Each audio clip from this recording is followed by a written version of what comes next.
So here we have a full-page web template.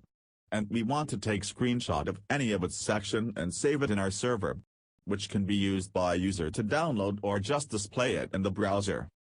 Suppose we want to save this about us section as image. As we know that it is an HTML tags, so we are going to need a library called Html2Canvas. You can just write on Google Html2Canvas and click on their official site and download the JS from here. Right-click on empty area and click on Save As. Now we need to copy that file and paste in our server.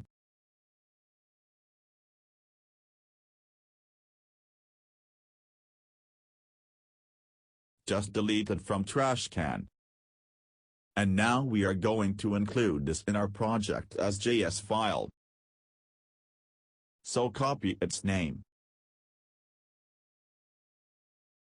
and open the file where you want to implement it. So this is the About Us section where we want to implement it.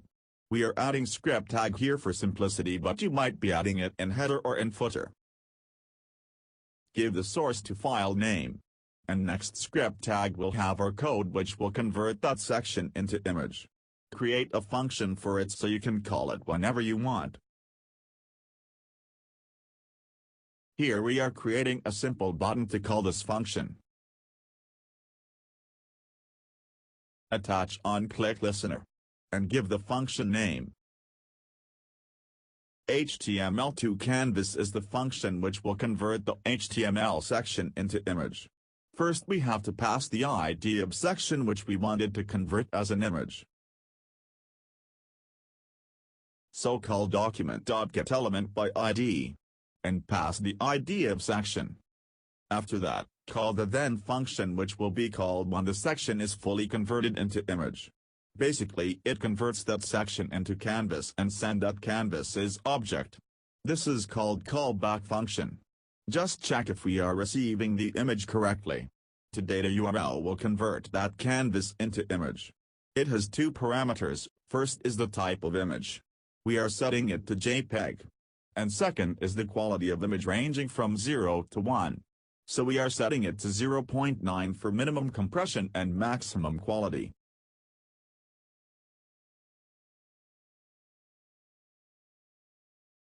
Refresh the page to see if it works.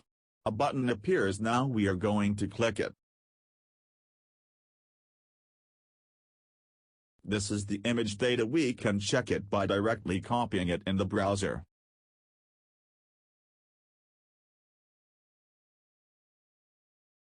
You can see we got an extra space from top. It is because the library wants the page to be on top position during converting.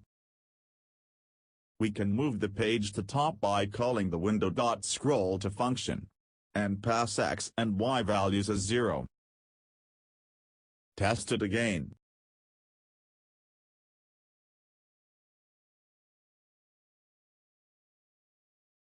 It displays perfectly.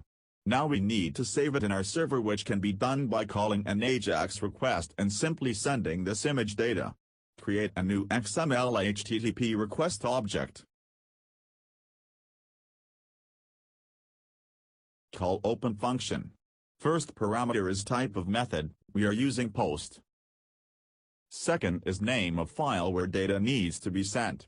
And third is the Boolean value, which tells if the request is synchronous or asynchronous.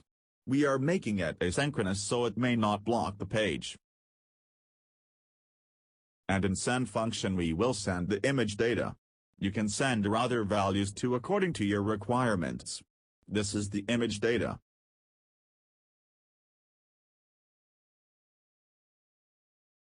Image type. Image quality.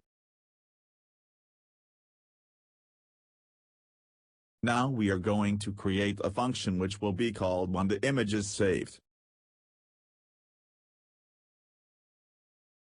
The response will be successful if the ready state value is 4 and status is 200.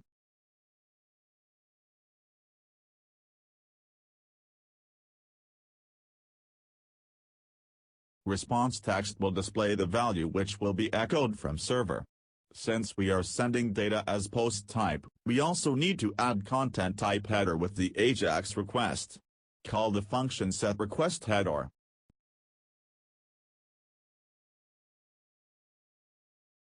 Set content type, and its value will be application/xw form URL encoded.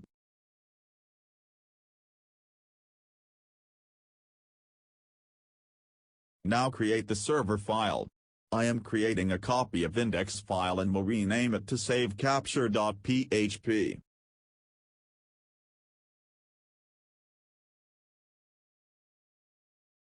Remove its content. Right now I will just echo the image data just to check if it is being received correctly.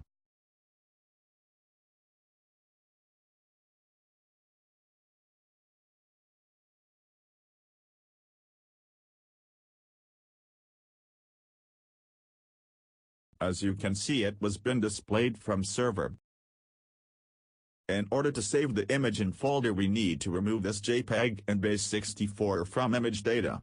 First we will split the string by semicolon to delete the JPEG part. Save it in a separate variable. Explode function will split that string in two parts, and we need the second part, which is the right side part. So we are giving index 1.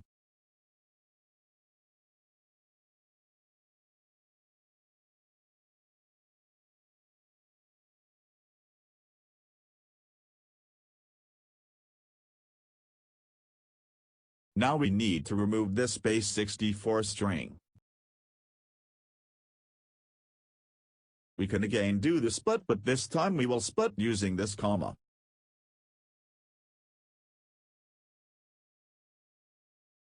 Now we will have actual image data which can be saved as a file.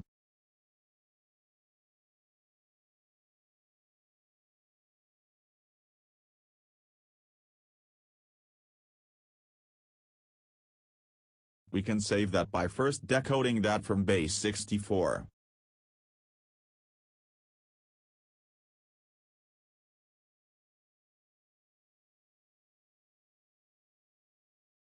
File put contents will create a file and put the data in it.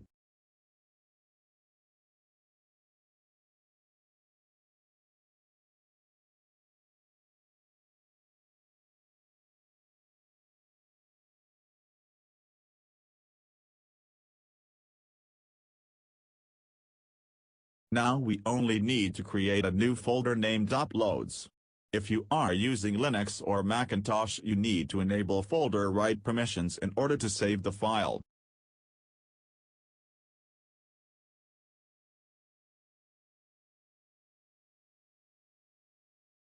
Now the image file will be created, but only a few part of image will be rendered correctly.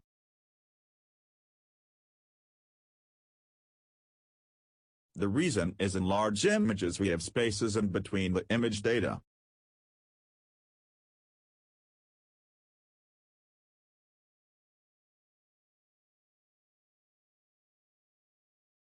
So you can replace the space with plus sign, which also means to encode a space.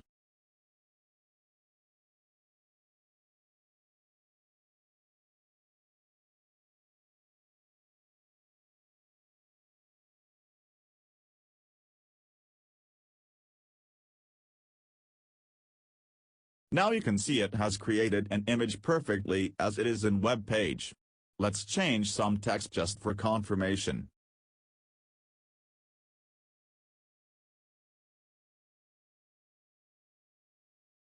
Change just to me. Refresh.